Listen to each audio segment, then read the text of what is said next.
காலைக்கதிர் நேயர்களுக்கு வணக்கம். இன்னும் ஒரு நாட்டு நடப்பு நிகழ்ச்சியிலே எமது காலைக்கதிர் பத்திரிகையின் பிரதம ஆசிரியர் திரு புரியமானந்துடன் உங்களை சந்திக்கிறேன். இன்றைக்கு திரும்பவும் நாங்கள் என்ன செய்யணும், என்னத்தை நோக்கி போறோம் என்று சொன்னால், அரசியல் சார்ந்ததாக இன்றைய இந்த நாட்டு நடப்பு இருக்க போகிறது. திரும்பவும் ஒரே விஷயம்தான், அரைச்சமாக தான். ஆனால் இது கொஞ்சம் புளிச்சு போச்சுன்றபடியால வித்தியாசமான அரைச்சமா இல்லை, உளுந்து தொடர்ந்து போட்டு கொண்டிருக்கிறதுனால அரைக்க வேண்டியதா இருக்குது. ஓகே ஓகே, புதுசா உளுந்து போடுறவழியால திரும்ப திரும்ப அரைக்க வேண்டிய ஒரு தேவை இருக்குது. உங்களுக்கு விளங்கி இருக்க நினைக்கிற எல்லாருக்கும் இது பொது வேட்பாளர் பற்றிய ஒரு அரட்டையா தான் இன்றைய நிகழ்வு போகுது. எப்படின்னு சொன்னா, இப்ப இவ்வளவு காலம் சும்மா வாக்காளர்கள் என்றவர்கள் வந்து ஒரு வழி பாதையாக இருந்தது. இப்ப நாங்கள் செய்திகள் அல்லது அரசியல்வாதிகள் பேச்சுக்கள், மேடை பேச்சுக்களும் சரி, செய்தி வடிவமாக்கப்படுகிறது ரிசீவிங் எண்ட்ல தான் இருந்தவன்.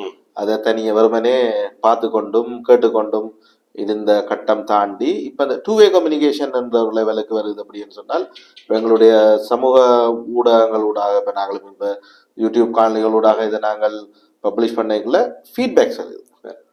ஒன்று லிசனர்ஸ், அதாவது பார்க்குறாக்கள் தங்களோட உள்வாங்கி கொள்ளின விஷயங்களை, அதை தாண்டி இந்த டிஸ்கஷன் சம்பந்தமான கருத்துக்கள் ஒன்று நாங்கள் டிஸ்கஸ் பண்ணின விஷயங்கள், டிஸ்கஷனை பற்றி காய்க்கலாம், இல்லாட்டி டிஸ்கஸ் பண்ண டாபிக்ஸை பற்றி காய்க்கலாம். அது கீழே பின்னூட்டங்களா வர்றபடியால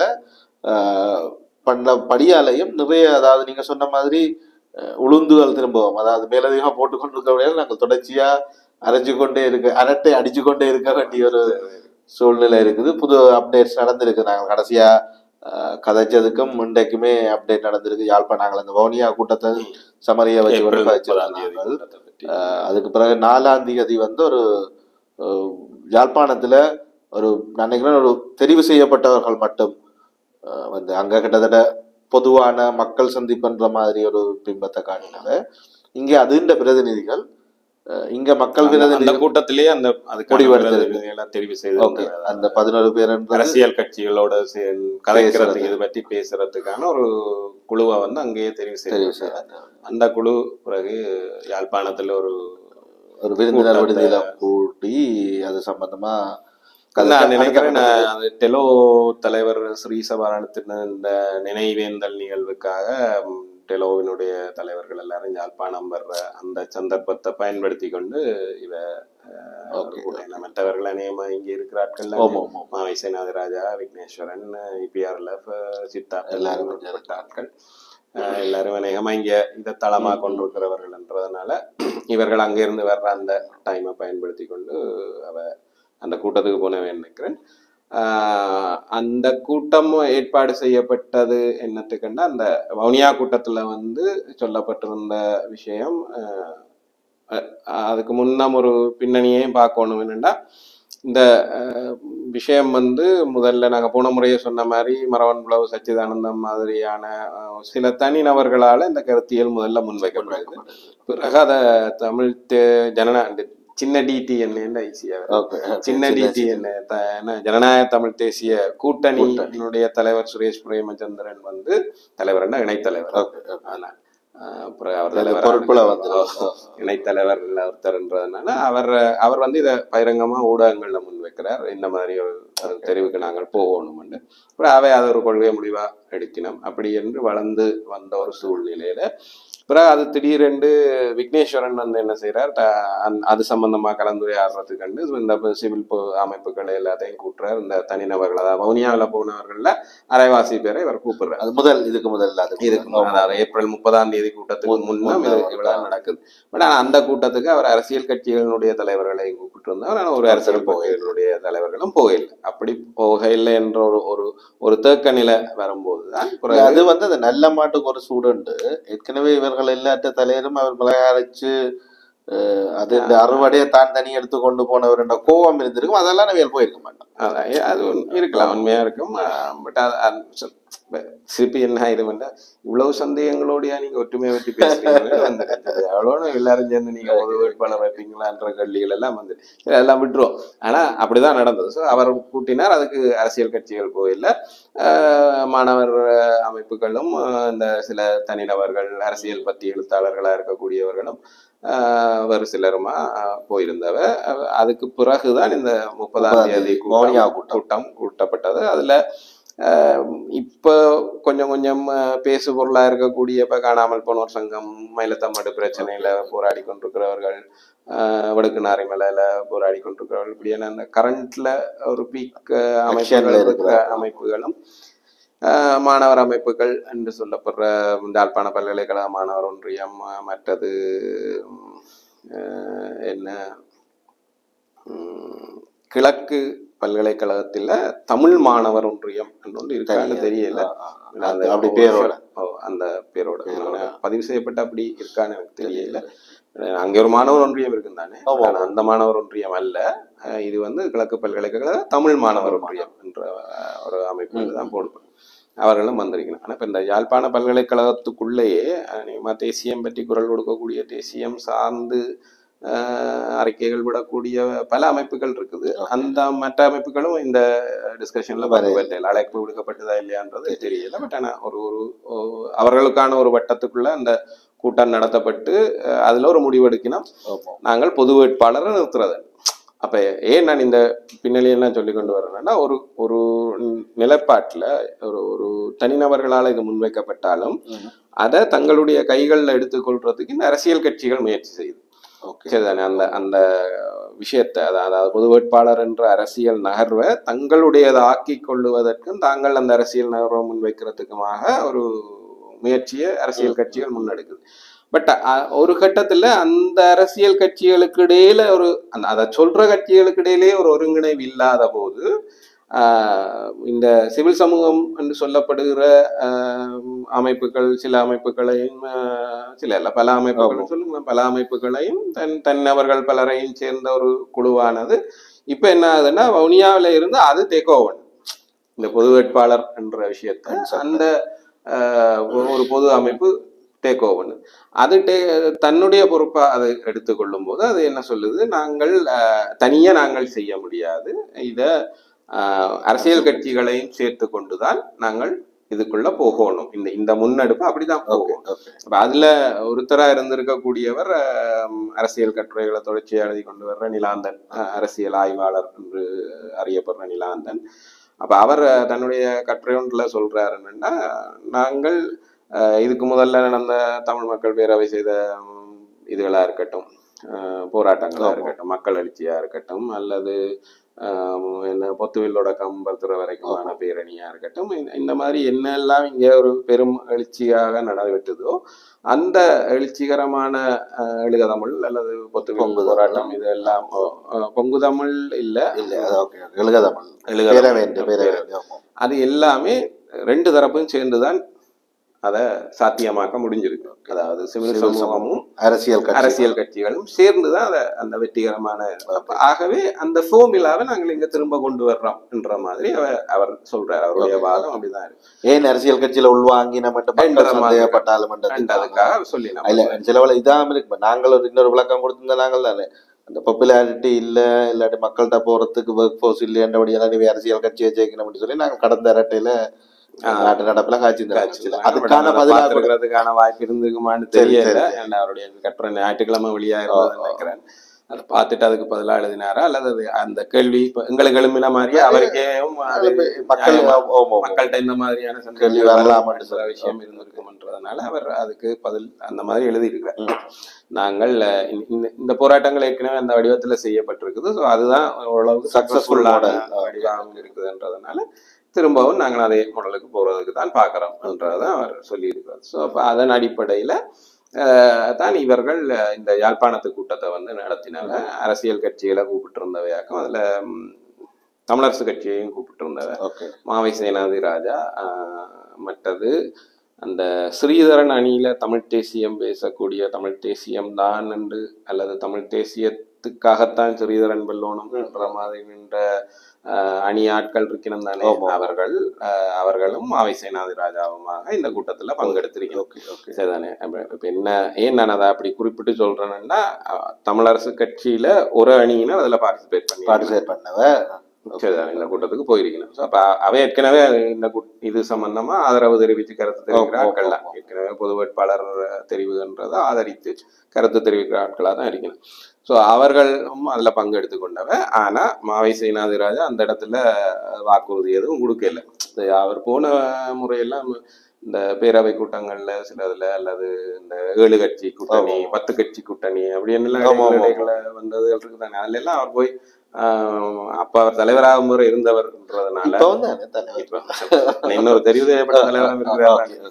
அவரோட கதைக்காக செய்யறது சரியில்லைன்னு நினைச்சாரோ என்ன பெரிய மாற்றமா அதை பாக்குறேன் அப்படின்னு சொன்னா, பொம் தம்பி பாப்பன் தம்பி என்று சொல்லாமல் யோசிச்சு சொல்றேன் வித்தியாசமான ஒரு பிரசன்டேஷன் கட்சியோட கலந்து பேசி சொல்லிட்டே வந்து கட்சி அதுக்கு எதிராக முடிவெடுக்கும்.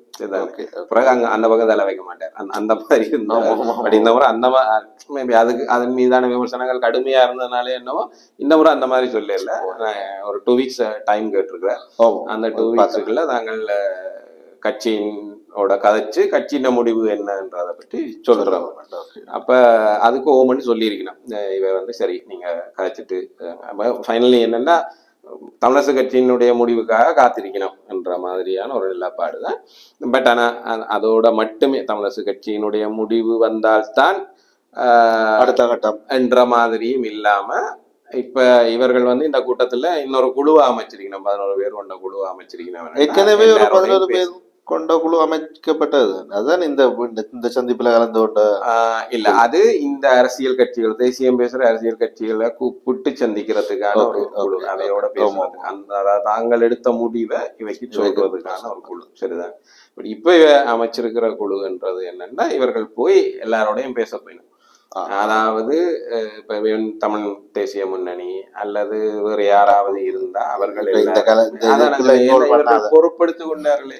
இப்ப இந்த தமிழ் பொது வேட்பாளர் என்ற விஷயத்த இந்த இதுல ஒரு கிட்டத்தட்ட 30-32 அமைப்பு சேர்ந்த அமைப்புகளையும் தனிநபர்களையும் சேர்ந்து ஒரு 32 எப்படி சொல்றதுன்னு விளங்கல எனக்கு. மேபி ஒரு 15-16 அமைப்புகளும் 15-16 தனிநபர்களும் சேர்ந்து அமைச்சிருக்கக்கூடிய இந்த குழு. இப்படி அந்த வித்தியாசமான 2 கம்பினேஷன் வரைக்குள்ள ஒரு குழப்பம் வரத்தான் செய்யுது நம்ம குழுக்களும் தனிநபர்களும். இப்ப நாங்கள் ஆரம்பத்துல செய்தி எழுதுறவங்க இந்த கன்ஃபியூஷன் வருது. இப்ப வாகன விபத்தில் ஒரு மனிதனும் மாடும் இறந்ததா, இறந்தனவா, இறந்தாரா, இறந்ததுவா, அப்படி ஒரு கன்ஃபியூஷன் தான் நிச்சயம் வருது. ஒரு குழுக்களும் கொஞ்சம் பேர் இருக்கிற தனிநபர்கள் சேர்த்து சொல்றது என்னன்ற ஒரு பிரச்சனை இருக்கு. இப்ப என்னன்னா இவ தங்களுடைய பொறுப்புல அதை எடுத்துக்கொண்டதுனால இவர்கள் இப்ப என்ன ஆகுது, போய் ஒவ்வொருத்தரோடையும் பேச போயிடும். இதுதான் எங்களுடைய கன்செப்ட். இந்த என்ன இதுவரைக்கும் ஒவ்வொருத்தரும் ஒவ்வொரு காரணங்கள் சொல்லினோம். ஒவ்வொரு மாடலும் தானே சொன்னேன். ஒரு மாடல் சொன்னார், இவியல் சின்ன டிடி என்ன கொள்ள முடியும் வித்தியாசமா இருக்கு. அது மாதிரி அதை இனிஷியேட் பண்ண சச்சிதானந்தம் ஐயா அவர்கள வந்து அது வேற போன முறையும் பேசினாங்க. அவர் என்ன பின்னணியை சேர்ந்தவர், எப்படி வந்திருக்க கூடும் அப்படி என்ற மாதிரியானது. ஸோ பட் ஆனா இவர்கள் வந்து இப்ப எடுத்துக்கொண்டிருக்கிறது என்னன்னு சொல்லி சொன்னா, தமிழ் தேசமாக ஒருங்கிணைக்கிறது, இந்த வடக்கு கிழக்கு மக்களை தமிழ் தேசமாக ஒருங்கிணைக்கிறதுக்கான ஒரு வாய்ப்பாக இதை பயன்படுத்துறது என்றது.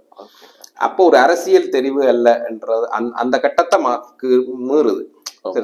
இதுவரைக்கும் அரசியல் கட்சிகளாக என்ன சொல்லி கொண்டிருக்கணும் என்றால், நாங்க வந்து ரணிலுக்கோ சஜித்துக்கோ மற்றவருக்கோ ஓட் போடலாது, அதுக்கான ஒரு எதிர்ப்பு அரசியல் என்ற மாதிரி தான் அரசியல் கட்சிகள் இதுவரைக்கும் முன்வைச்சு வந்தது. அதே நேரம் எங்களோட அரசியல் வெளிப்படுத்துறதுக்கான உலகத்துக்கு சொல்றதுக்கானது. பட் இவர்கள் வந்து இந்த இந்த கூடியிருக்கக்கூடிய இந்த தனிநபர்களும் இந்த அமைப்புகளும் வந்து பொறுப்படுத்த அவை என்ன சொல்லினோம்னா, நாங்கள் வடக்கு கிழக்கை ஒரு தேசமாக மீளவும் கட்டி எழுப்புறதுக்கு, அதை எழுச்சி பெற செய்யறதுக்கு இந்த ஜனாதிபதி தேர்தலை வாய்ப்பாக பயன்படுத்த வேணும். ஒரு ஸ்ட்ரக்சர் ஒன்றை கிரியேட் பண்றதுக்கு வந்து இது ஒரு ஆப்பர்ச்சுனிட்டியா யூஸ் பண்றாங்க. அப்ப அவை இந்த எலெக்ஷன் அல்லது ஜனாதிபதி தேர்தலை தாண்டியும் இந்த ஸ்ட்ரக்சரல் பெனிஃபிட் இருக்க வேணும் என்ற மாதிரி நம்பினான். தமிழ் மக்கள் பேரவை மாதிரி கூடாது. அது ஏற்கனவே ஒரு அனுபவமா இருக்குதானே. அது நிலாந்தனுடைய கட்டுரையில அதுல சொல்றேன்.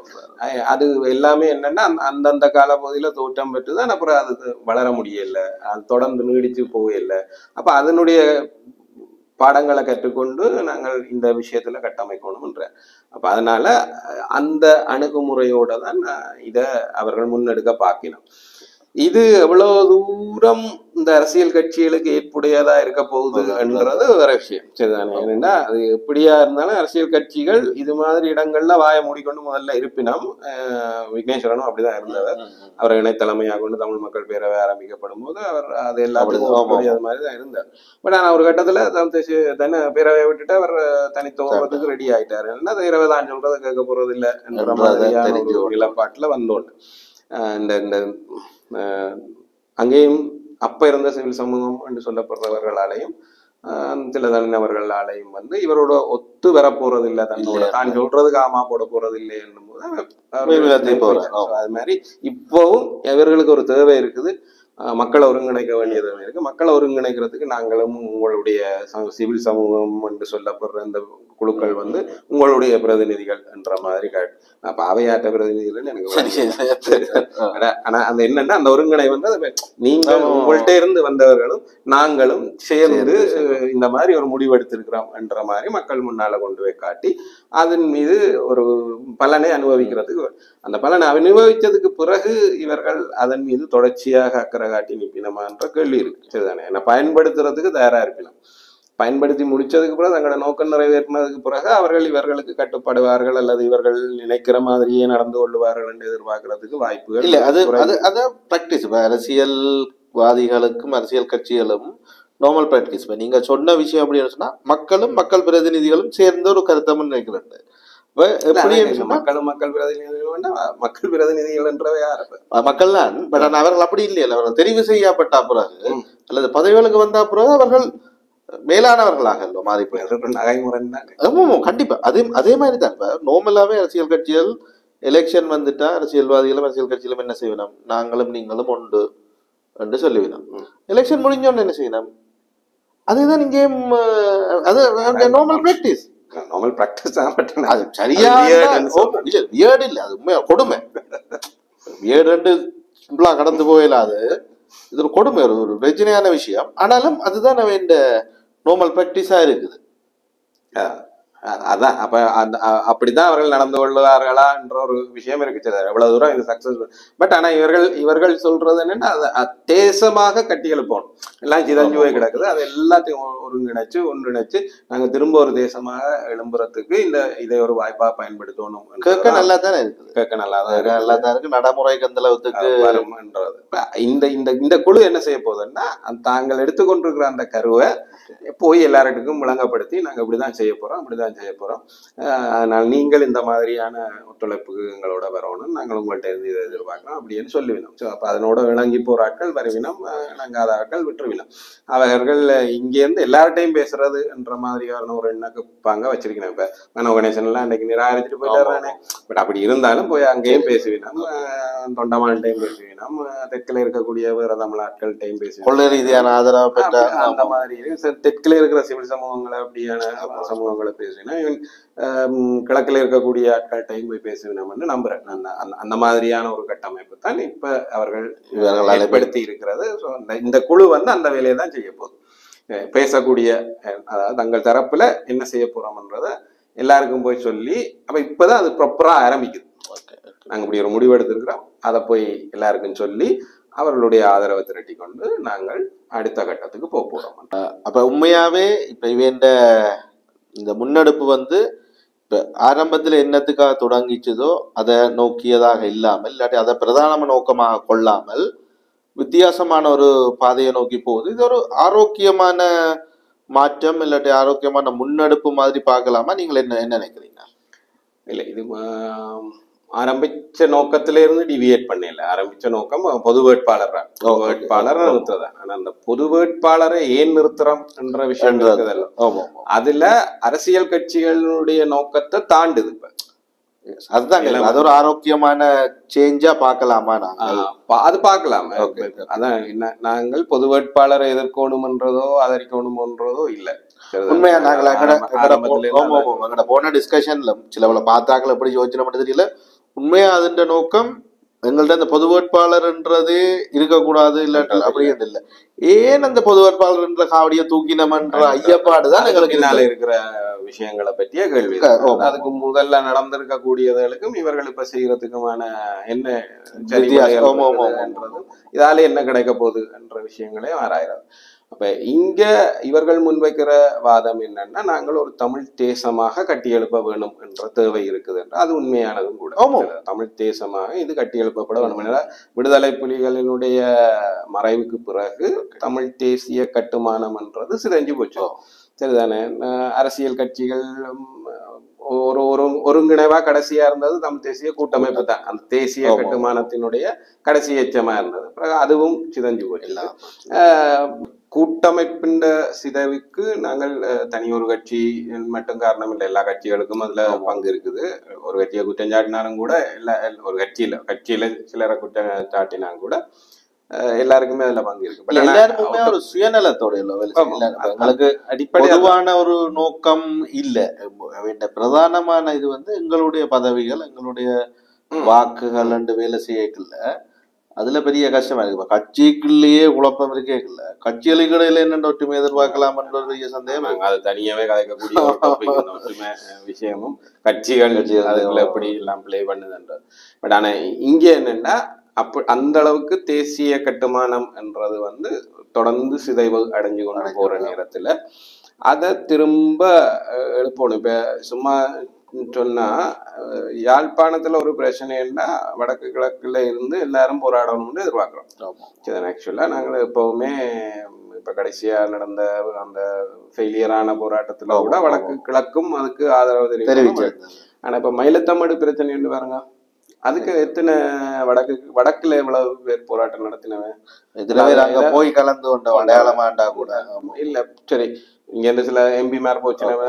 பட் ஆனா மோரலி நீங்க வடக்கு மக்களாக என்ன சப்போர்ட் பண்ணுவீங்கடா? இல்ல, இது வரைக்கும் ஒரு போராட்டமோ அல்லது ஒரு கடையடைப்போ எதுவுமே மயிலத்தமடு பிரச்சனைக்காக நீங்க செய்யவே இல்லை. இல்லைங்கடா, மக்கள்ல எத்தனை பேருக்கு அப்படி ஒரு பிரச்சனை, சீரியஸான பிரச்சனை போகுதுன்னு தெரியும் கூட தெரியல. அப்ப அது மாதிரியான விஷயங்கள்ல எங்களுக்கு ஒரு தேசிய கட்டுமானம் வேணும், அவசியம். தேசிய கட்டுமானம் கட்டாயம். ஏன்னா நாங்கள் தமிழ் தேசமாக இருந்தாகணும்ன்றது ஒரு முக்கியம்.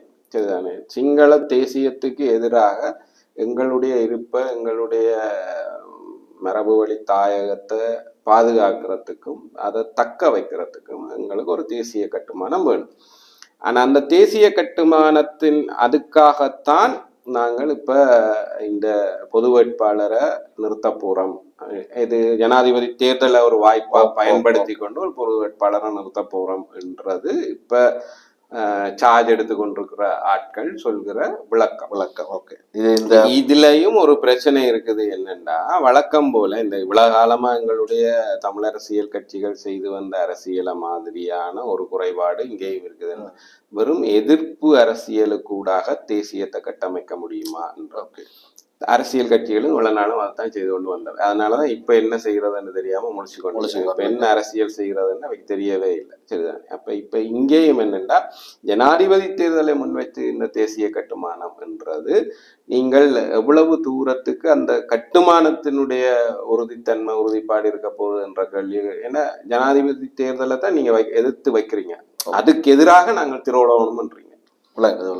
இந்த தேசிய கட்டுமானத்தின் அடிப்படை எப்படி இருக்குதுன்னா, ஒரு ஜனாதிபதி தேர்தலுக்கு எதிராக நாங்கள் தேசமாக திரள வேணும் என்றதாக நீங்க ஒரு கருத்தியலை முன்வைக்கும் போது அது திருப்பி ஒரு எதிர்ப்பு அரசியல். அதாவது தெற்குல ஒரு சிங்கள ஜனாதிபதிக்கு எதிராக நாங்கள் இங்க ஒரு தமிழர்கள் எல்லாரும் ஒரு தேசமாக திரள வேணும் என்றா நீங்க அது முடிஞ்சோன்னு அந்த இது சோர்ந்து போயிடும். அப்ப கடைசியில் என்ன ஆகும்னா அந்த அடிப்படை அதாவது அரசியல் கட்சிகள் எதை நோக்கமாக கொண்டு வந்துச்சுனமோ அது அந்த தேர்தல் மட்டும்தான் அதனுடைய அடிப்படையா. பட் நான் எடுத்துக்கொண்ட கரு அப்படி இல்லை. நீங்க ஒரு தமிழ் தேசிய கட்டுமானது வெறும் ஜனாதிபதி தேர்தலோட மட்டும் நின்று போகக்கூடிய ஒன்று இல்லை. அது அதை தாண்டியும் போகணும். அது நீண்ட காலமா நிலைத்திருக்கணும்.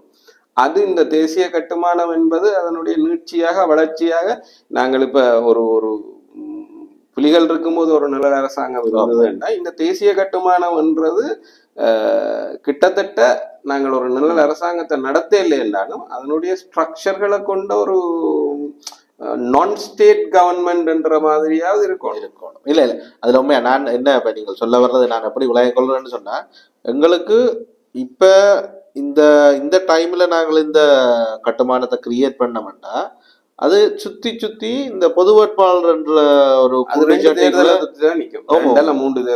இல்ல. முதலாவது இந்த தேர்தலுக்குள்ளே இப்ப கூட இந்த பொது கட்டுமானம் இந்த அமைப்பு சிவில் அமைப்பு கொண்ட அந்த ஒன்று செய்யத்தானே போறோம்.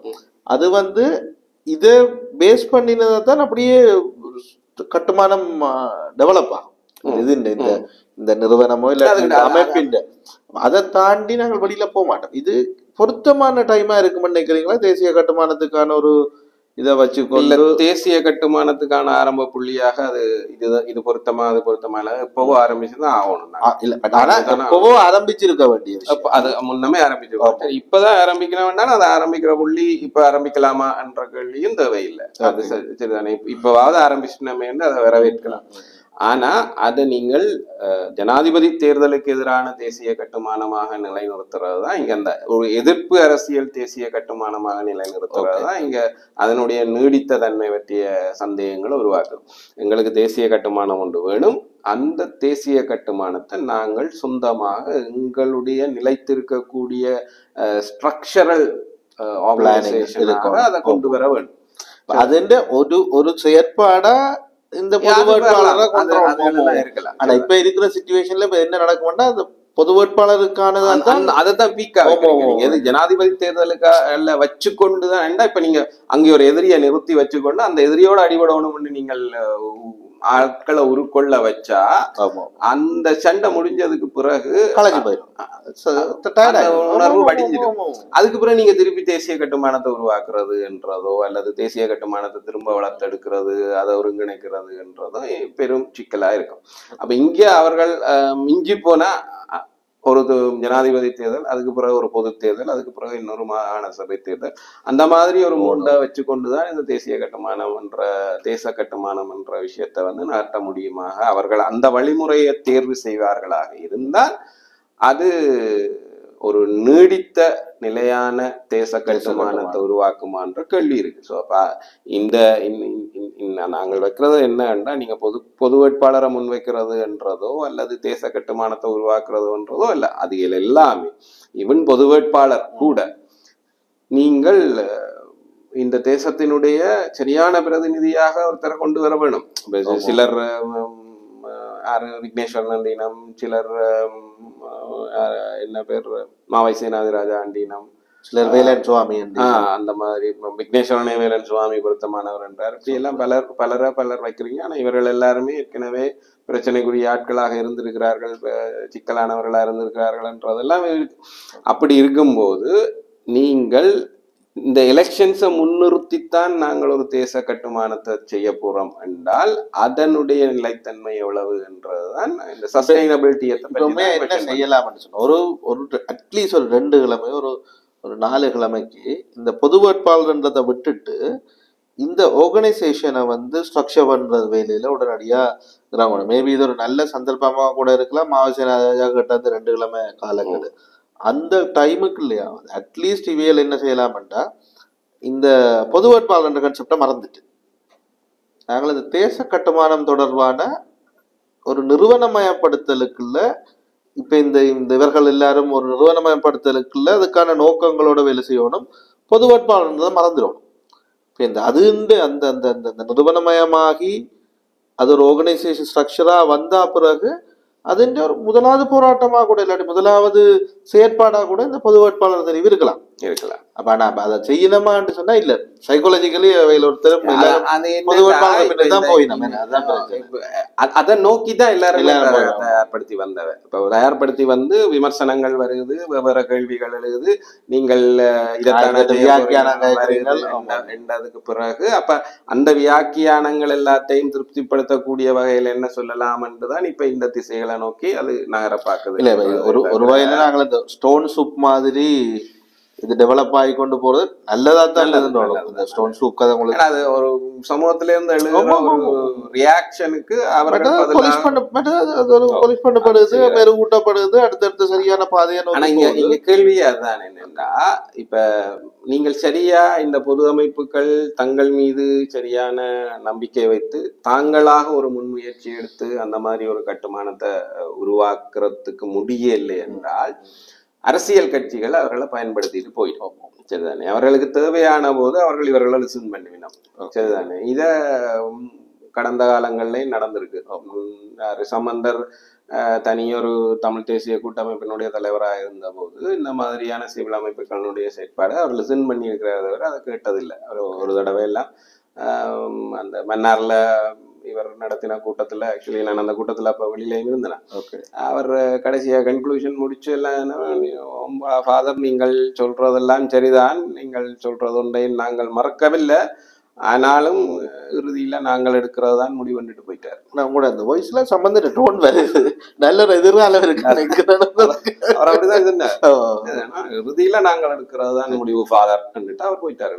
சரிதானே? அப்ப கிட்டத்தட்ட 4-5 மணித்தியால இருந்து காய்ச்ச இதுக்கு. பட் அன்றைக்கு ஃபாதர் மன்னர் ஆயரோ அல்லது பொது அமைப்புகளினுடைய தேவைகளோ தமிழ் தேசிய கூட்டமைக்கு இல்லாத அளவுக்கு அவர்கள் பலமா இருந்த ஒரு நிலைமை. இன்றைக்கு அந்த பலம் அவர்கள்ட்ட ஒருத்தர் டைம் இல்லை, ஒரு கட்சி டைம் இல்லை என்றதுனால இவர்களை லிசன் பண்ணினாங்க வரைக்கும் பயன்படுத்தினதுக்கு பிறகு அதே மாதிரி அவர்கள் லாயாலிட்டியோட இருப்பினமா இவர்களுக்கு கேட்டீங்கன்னா இல்ல. ஈவன் ஒரு சிறு இதுல கூட நான் நெக்கையில் அப்படி இருக்கிறதுக்கான வாய்ப்பு இருக்கு. இப்ப உதாரணத்துக்கு சொன்னா சீனி ஃபேக்டரி எடுங்களேன், வவுனியா சீனி ஃபேக்டரி என்றது இந்த இடத்துல அதை சொல்லுறதுக்கு காரணம் வந்து அந்த ஃபேக்டரி அல்ல, அது ஒரு மாகாண சபை இருக்கும் போது அது ஒரு கொள்கை முடிவு. வடக்கு என்பது நீர் ஆதாரம் மிக குறைந்த ஒரு பகுதி. இந்த பகுதிக்குள்ள நீங்கள் கரும்பு செய்ய மாதிரியான நீர் வளத்தை கூடுதலாக பயன்படுத்துற பயிற்சிகளுக்கு போக முடியாது. அப்படி போனோம்னா எங்கள்கிட்ட இருக்கிற நீர் வளமும் போயிட்டு நிலத்தடி வளமும் போயிடும். அதனால அந்த மாதிரியான இதுகளுக்கு அனுமதிக்க கூடாதுன்னு நீங்க ஒரு கொள்கை முடிவெடுத்து செயற்படுத்தின இடத்துல அதுல ஒரு பங்காளியா இருந்தவர்களே தான் இன்றைக்கு நீங்க என்ன சீனி ஃபேக்டரியை கொண்டு வரணும்னு நிக்கிறீங்க.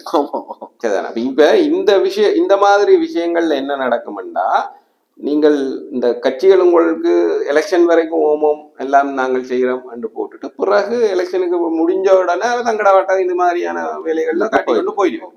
அப்ப நீங்க கட்டுப்படுத்துறதுக்கோ அல்லது அதன் மீது தாக்கம் செலுத்துறதுக்கோ உங்களுக்கு முடியாது. இப்போ உங்களுக்கு ஒரு பொண்ட் இல்லை. நீங்க அந்த அரசியல் கட்சிகளும் நீங்களும் சேர்ந்து செய்யறீங்கன்றது எல்லாருமே உண்டா ஒரு மேசையில இருக்கிறீங்கள் என்ற அடிப்படை தான் இருக்க வழி. இதுக்கு யாரும் ஏதாவது ஒரு இது இருக்கா? அரசியல் கட்சி இது ஓமோம்னு சொல்லிட்டு நாளைக்கு செய்யப்படுத்திட்டு போக முடியுமா? அப்ப அப்படி எதுவுமே இல்லை. அப்ப அது இல்லாம நீங்கள் இருக்கிறதுக்கு கொண்டு வரும். சரிதானே? அதை தாண்டி இந்த கட்டமைப்பு நீங்க கடைசியில வந்து நாளைக்கு ஒரு கட்சிக்கு வாக்களிக்கிறேன், அந்த கட்சி எந்த கட்சிக்கு அல்லது எந்த தரப்புக்கு நீங்கள் வாக்களிக்கணும்னு சொல்ல வேண்டிய ஒரு நிலப்பாட்டுக்கும் வருவீங்க. சரிதானே? அப்ப நீங்க எலெக்ஷன் எல்லாரும் ஒண்டா கேப்பினமா ஒற்றுமை பிரச்சனை என்றதெல்லாம் தனித்தனியா கேட்க போவேன் சொல்லி சொன்னா நீங்க எப்படி கண்ட்ரோல் பண்ணி இப்படி 1000 கேள்விகள் இருக்கு. சரிதானே? அப்ப நீங்க இந்த வெறும் பொது ஜனாதிபதி தேர்தலை மட்டும் நோக்காக கொண்டு இந்த மாதிரியான ஒரு தேச கட்டுமானத்தை உருவாக்குறீங்களா? அது பலவீனமான தேச கட்டுமானம் வேணும். அந்த தேச கட்டுமானம் பொது அமைப்புகள் அல்லது மக்கள் தாங்களாக கொண்டு வரக்கூடிய பிரதிநிதிகளையும் அரசியல் பிரதிநிதிகளையும் கொண்டதாகவும் இருக்க வேண்டும் என்றதும் அவசியம். அந்த அமைப்பு மிக முக்கியமாக மேல் மட்டத்துல மட்டும் இருக்காமல் அது கீழே வரைக்கும் கிராமங்கள் வரைக்கும் போகக்கூடிய ஒரு கட்டமைப்பு முறையை கொண்டிருக்க வேண்டும் என்றது அவசியம், மிக அவசியம். அது வெறுமன அரசியல் நலன்களை மட்டுமே பார்க்காமல் சமூக பொருளாதார எல்லா நலன்கள் பற்றியும் இவனங்களுடைய கல்வி எங்களுக்கான கல்வி என்றது. நாங்கள் கடல் வளத்தை கொண்டிருக்கிற நாங்கள், ஆனா இங்க சமுத்திர கல்வியோ இதுவோ இல்ல. சின்ன சின்ன இனிஷியேட்டிவ் நடக்குது, ஆனா அது பெரிய அளவுல ஆய்வுகள் இல்ல.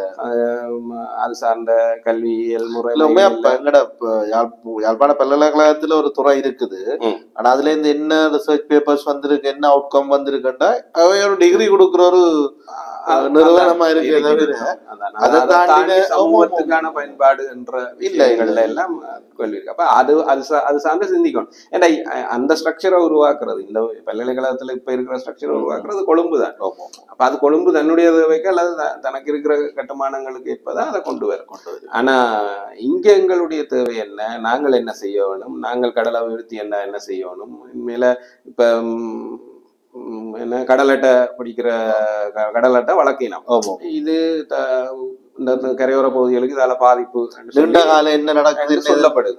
இல்ல அது உண்மையாவே குற்றச்சாட்டு எதிராக இருக்கிறார்கள் ஆதரவாக இருக்கிறார்களும் என்ன செய்யணும்னா, நான் எனக்கு என்ன தோணுதோ அதை செய்யணும். இந்த காத்தாடிக்கு வர்ற காற்றாலைகள் இருக்கு தானே. பட் அமைச்சர் டாக்லஸ் வேணும் என்ன சொல்றாருன்னா, யாராவது அந்த மாதிரி நிரூபிக்கட்டு நான் இந்த கடல் அட்டை பண்ணைகள் எல்லாத்தையும் தூக்குறேன். பட் ஆனா அதை யார் நிரூபிக்கிறது? இல்ல நீங்க அதை ஆய்வு செய்து பாதிக்கிறதான்றதை யார் செய்ய முடியும்? இல்ல இப்ப கேள்வி என்னன்னு சொன்னா, இப்ப அமைச்சர் இந்த கருத்துக்கு டக்குன்னு எனக்கு தோணுனதை சொல்றேன். இப்ப தீமையண்டு நிரூபிக்க அமைச்சர் கேட்கிறார். அவர் ஒரு ஆர்கனைசேஷன் ஸ்ட்ரக்சர்ல பெரிய ஒரு பொசிஷன்ல இருக்கிறார் அமைச்சர். அவர் சிம்பிளா இல்ல நம்பிக்கை இருக்குன்னா சிம்பிளா நிரூபிச்சுட்டு அதுல தீமை இல்லையா நிரூபிச்சுட்டு போலாம். நான் அப்படி சொல்றேன், இது தீமை இல்ல அவரும் சொல்றாரு. இதை எப்படி சொல்லிடுமோ தீமையாண்டு, அப்படித்தானே அவர் தீமை இல்லையான்னு சொல்றாரு தவிர அவரும் அதை செய்யறதுக்கு எங்களுக்கு ஒரு ஆட்பலம் வேணும் அல்லது அது ஸ்ட்ரக்சர் வேணும். அது மாதிரி எல்லா விஷயங்களையும், அதாவது டாப் டு பாட்டம் எங்கள்கிட்ட இருக்கக்கூடிய எல்லா விஷயங்களையும் அட்ரஸ் பண்ணக்கூடியதாகத்தான் எங்களுடைய தேச கட்டுமானம் என்பது உருவாக்கப்பட வேண்டும். சரிதானே? தேசிய கட்டுமானமாக இருந்தாலும் சரி, அது தேச கட்டுமானமாக இருந்தாலும் சரி, அது உருவாக்கப்பட வேண்டும். தேச கட்டுமானத்தை பற்றி இதுல மெயினா தேசிய கட்டுமானமா தமிழ் தேசிய ரெண்டும் தான். தேசமாக மீண்டெழுதல், அதுக்காக தேசமாக மீண்டெழுதல் என்றது தேசியம் என்ற அடிப்படையை தான் நம்ம பேசி இப்ப அதுக்காக இதை பயன்படுத்தி கொள்ளுதல் என்றது இல்ல. உண்மையாவே பயன்படுத்துறது பிரச்சனை இல்லை, ஆனா அதுதான் நோக்கமா என்றதுதான் இப்ப இல்ல. உண்மையாவே இது ஒரு நாங்கள் ஆரம்பத்துல இருந்த மாதிரி ஒரு மோசமான விஷயமா இல்லாமல் இது நல்லதை நோக்கி மடைமாற்றப்பட்ட விஷயமாக இப்ப நாங்கள் ஒரு கொஞ்சம் நல்லதை நோக்கி மடைமாற்றப்பட்டதுன்றது இல்ல, அதுக்குள்ள ஒரு நல்ல கூறுகள் தெரியுது இல்ல. அதைத்தான் சொல்ல ஒரு இனிஷியேஷன் நாங்களும் எதுக்கு எடுத்தாலும் விமர்சிக்கிறத விட்டு பாப்போம். நாங்களும் விமர்சிக்கல, அப்படி சொல்லவே முடியாது. என்னன்னா நாங்க விமர்சிக்காம விட்டு தான் இந்த நிலைமை. அது சரி. 15 வருஷமா சொன்னது எல்லாத்தையும் கேட்டு ஒவ்வொரு முறையும் ஓட்டா போட்டுட்டு என்னுடைய கேள்வி 15 வருஷத்துல 3 தெரிவு இருந்தது. 3 தெரிவிலையும் ஒரு தெரிவு கூட சரியில்லை, அவையே இன்றைக்கு வாக்குமூலம் சொல்லிடணும் வந்து. நாங்கள் நான் சொல்ல இந்த பொது வேட்பாளர் பற்றினது இல்லை, இந்த தேச கட்டுமானம் தொடர்பான இந்த நிர்வாகமயமாதல் அதுக்குத்தான் அதை நாங்க விமர்சிச்சேதான் ஆகணும். இருக்கிற சந்தேகங்கள், இருக்கிற கேள்விகள் எல்லாத்தையும் முன் வச்சாகணும். எங்களுக்கு இருக்கக்கூடிய விமர்சனங்கள் எல்லாத்தையும் முன் வச்சாகணும். எல்லாத்தையும் அட்ரஸ் பண்ணி அதை சரியாக கொண்டு போகணுமா இருந்தால் அது மக்களுக்கு பயனுள்ள ஒன்றா இருக்கும். அதை விட்டுட்டு நான் செய்யறதுதான் சரி என்று போச்சுன்னா மாதிரியான முடிவுதான் அது போய் முடியும். சரி, நாங்கள் நல்ல ஒரு வழியில இந்த நகர்ந்து மக்களுடைய சமூக பொருளாதார ரீதியான மேம்பாட்டையும் இந்த தேச கட்டுமானம் தொடர்பான நல்ல சிந்தனைகளை மக்கள் மத்தியிலையும் நடைமுறையிலையும் கொண்டு வரும் என்று சொல்லி ஒரு நம்பிக்கையோட இன்றைய இந்த நாட்டு நடப்பு அரட்டையை நிறைவு செய்யலாம். இது இந்த அடுத்த டெவலப்மெண்ட் ஏதாவது உளுந்துகள் திரும்ப போடப்பட்டால்